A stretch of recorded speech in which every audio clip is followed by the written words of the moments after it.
Love is the subject we think we know all about. We're experts. Poets write about it.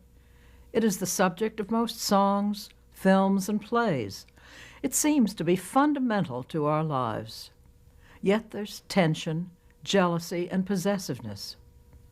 Is hate the dark twin of love? Or does love stand alone, without an opposite? Another confusion is equating love only with sex, possession, and desire. As the song says, is that all there is? Krishnamurti has called love the flame without smoke. Let us clear the smoke and perhaps find the flame. Krishnamurti on love.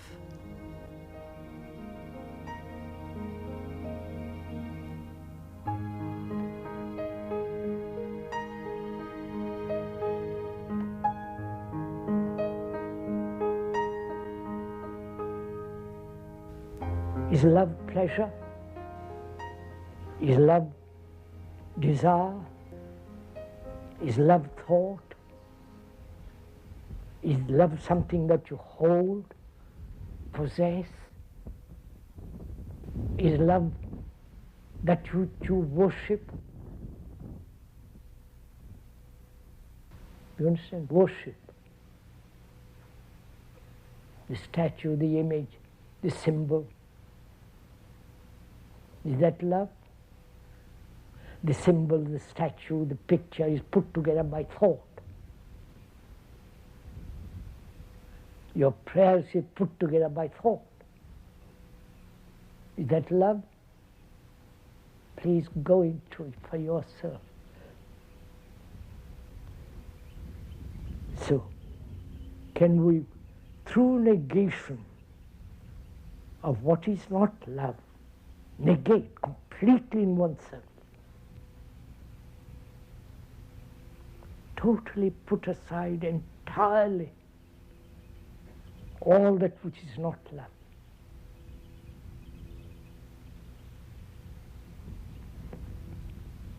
Then that perfume is there.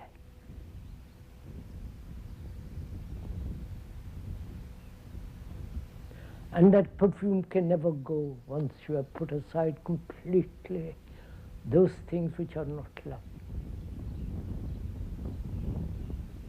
Then love, which goes with compassion, has its own intelligence. It's not the intelligence of thought, not the intelligence of scientific mind, brain. When one has that love, that compassion, there is no grief,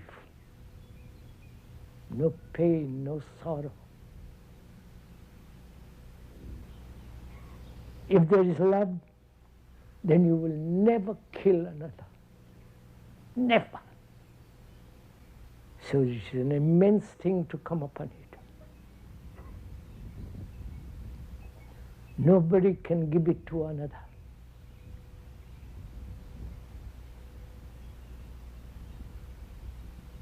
Nothing can give it to you. But if you, in your being, you put aside all that which is not, all that which has thought put together, the rituals, all that thing goes on, the special dresses. When you are really, when you, with all your core problems, are totally empty, then the other thing is, which is the most positive thing, most practical thing. Like the cool breeze from the ocean, this breeze.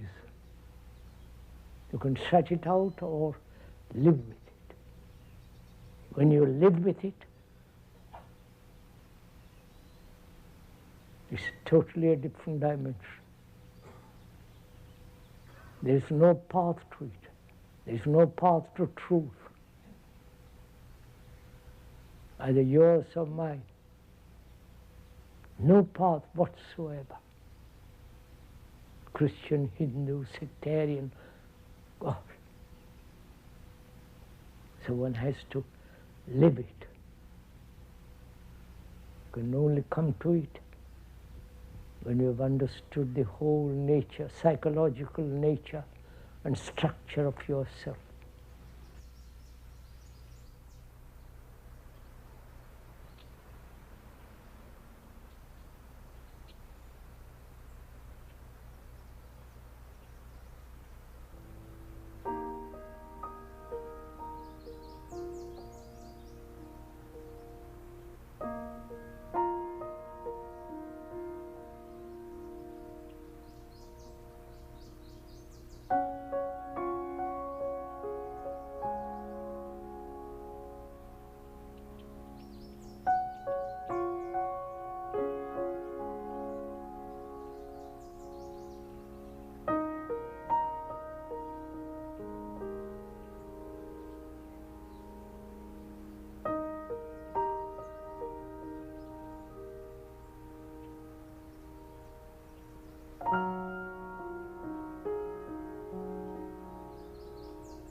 What is love?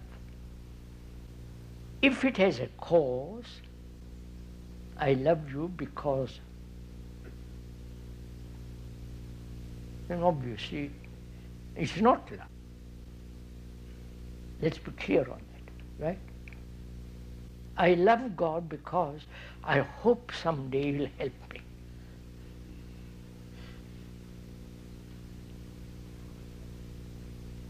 I love my wife because some, etc. I don't have to go into all that. Or my girlfriend.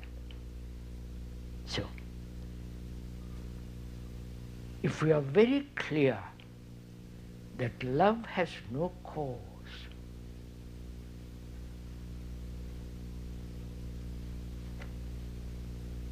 it hasn't. If it has, then it is not love. It's a convenience, self-satisfaction, it is gratification, companionship, escape from loneliness and all that kind of stuff. But if it is real, it has no cause. If I'm attached to some principle, to some belief, to some faith, and that's my strength, my anchor. And then I talk about compassion. Go to the world, go to China and help there, or India, the poor people. Is that compassion? Or is it pity, sympathy, kindness, generosity?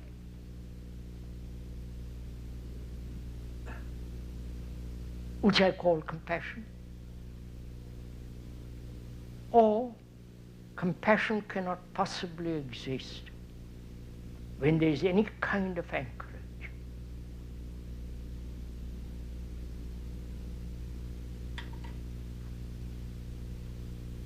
when I'm no longer a Hindu, a Buddhist, Catholic, and so on. You follow? Which is, compassion has its own intelligence.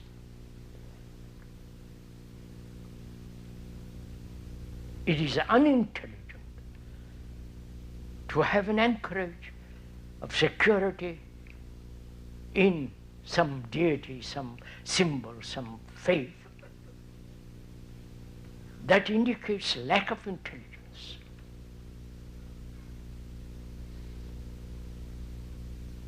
But when there is compassion, it has its own intelligence. So intelligence has no cause.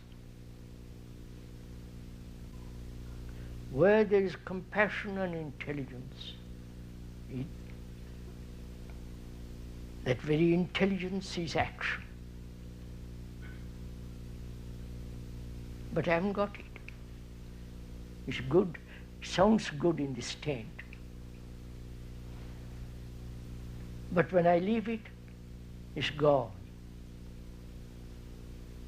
I have been stimulated by the speaker or by somebody else, and it's not there.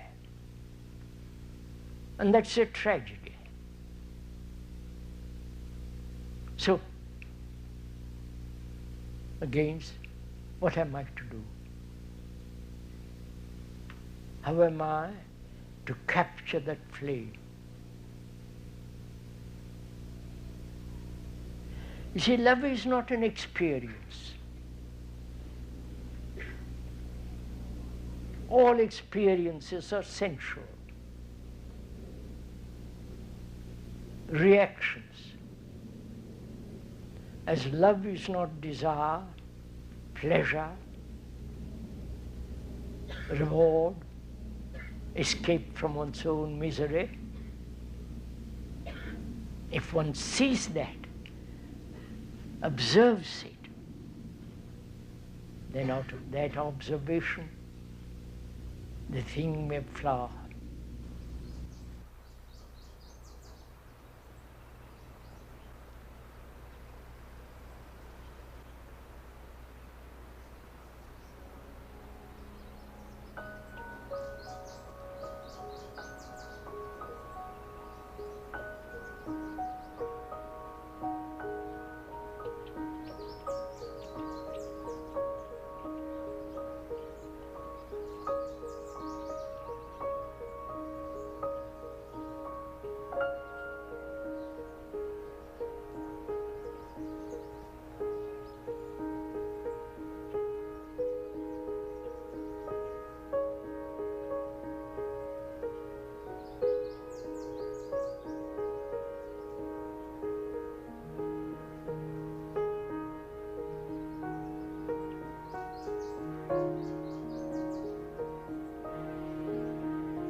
Is love the expression of desire? Is love sexual appetite fulfilled?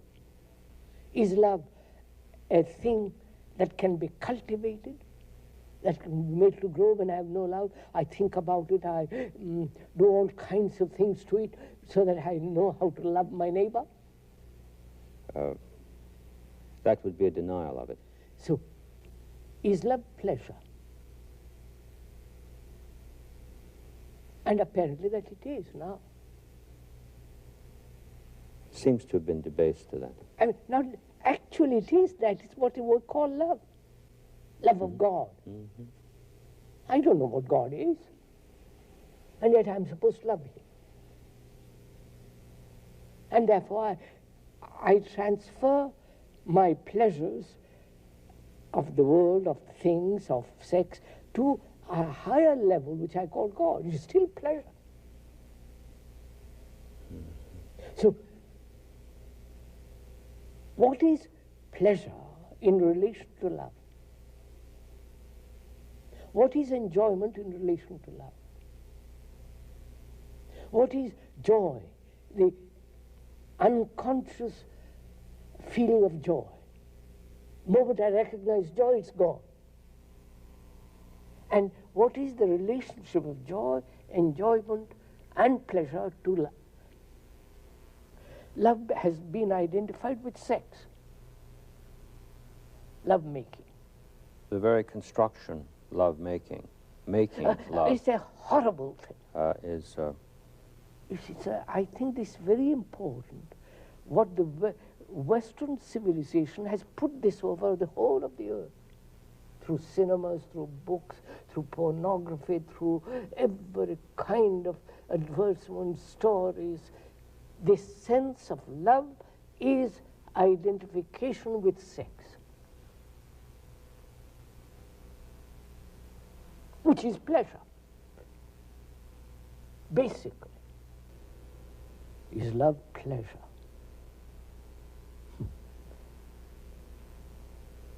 I can only answer, it is not, when I've understood pleasure. And understand, not verbally, but deeply, inwardly, see the nature of it, the brutality of it, the divisive process of it. Because pleasure is always divisive.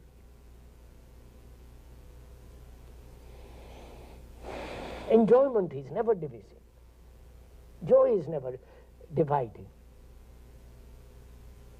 It's only pleasure that's dividing. When I enjoy a good meal or a good sunset or see a beautiful tree or woman, whatever it is, at that moment, if it doesn't end, it becomes pleasure. If the mind, thought carries over that enjoyment and wants it to be repeated the next day, it has become pleasure. It's no longer enjoyment. I enjoy, and that's the end of it.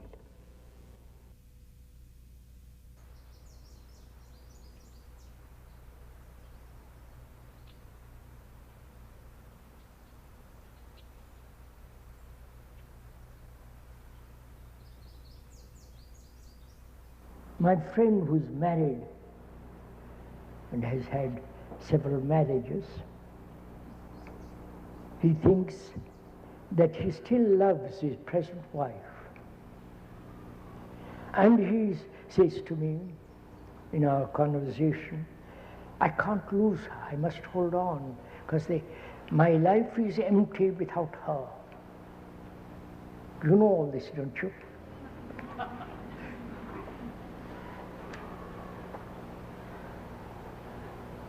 I can't let her go. She wants to do something totally different from me, and it may lead her away from me. So I will yield to her. I will suppress my desire, my wanting something else, but I'll accept her and follow her. But inwardly, there is conflict all the time between her and me. I have reduced the whole immensity of love, which is extraordinary, which I don't understand, to something so trivial. That is, I'm attached, I'm possessed, I don't want to lose. If I lose, I'm unhappy. If he really sees that attachment is not love, then he can go to his wife and say, I love you, but I'm not attached to you? What would happen? She might throw a brick at me, walk away, because her whole life is to be attached to the furniture, to ideas, to children, to the husband, you follow? So then what is my relationship? Who have seen that love is not attachment, is not jealousy, is not ambition, competition, then to me that's a reality.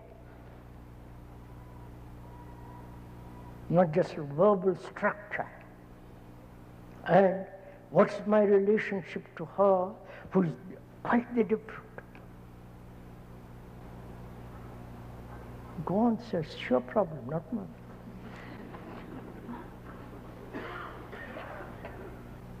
Can I, who have understood this whole phenomena with all its depth, will that quality of love, compassion, intelligence bring about a change in her?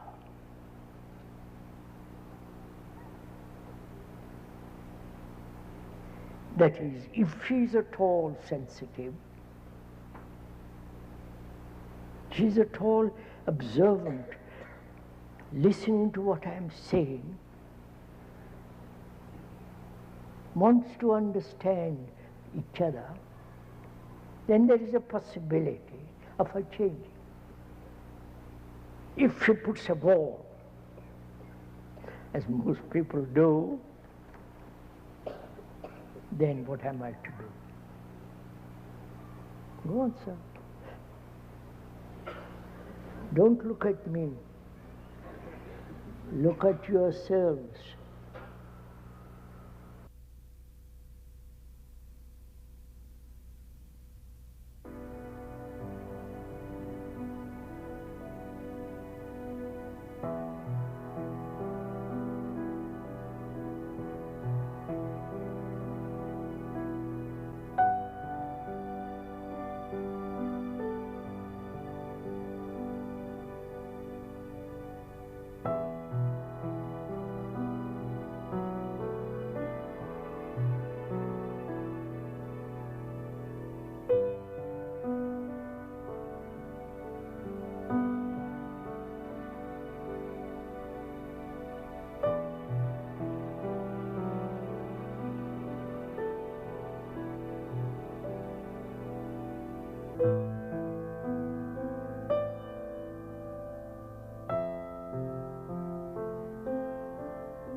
Is love desire? You know what desire is? May I go into it briefly? I see a nice house or a garden or a nice picture of furniture or a nice woman, and there is sensation, the see.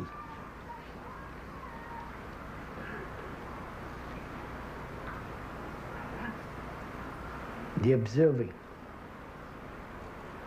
The observing, contact, then sensation comes. Thought takes sensation and makes that into an image. Right? I see you beautifully dressed, clean, healthy, bright, good, and good brain and all the rest of that. I see that. The way you talk, the way you do this and that and so on. Then thought says, I wish I were like him or her. At that moment, desire is born. So what is love? When love exists where there is hate and fear, where there's competition, comparison, where there's conformity, agreeing or disagreeing, go into all this stuff. Or is love nothing to do with all this?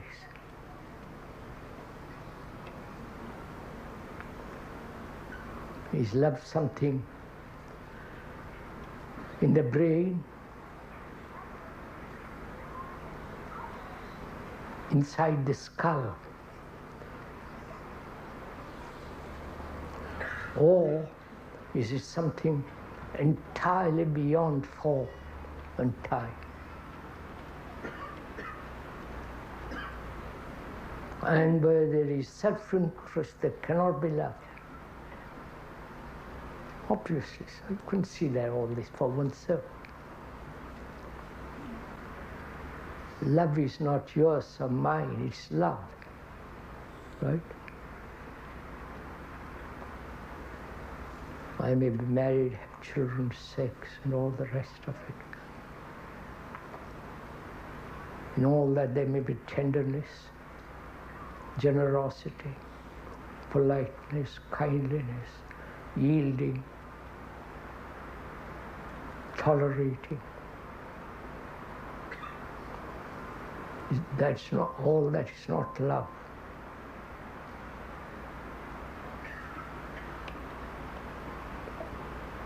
So compassion and love are not separate, they are one. And can one live like that? You understand? Can one have this in one's life?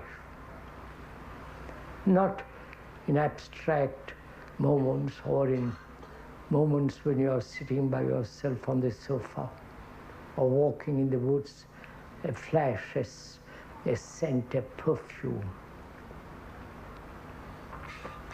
that seems for a second to transform your whole existence.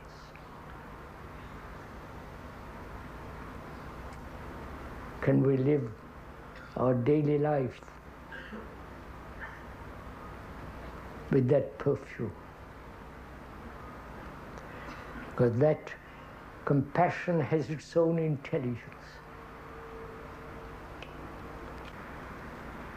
And that holistic intelligence, the whole quality of that intelligence can only come about with the ending of sorrow and love.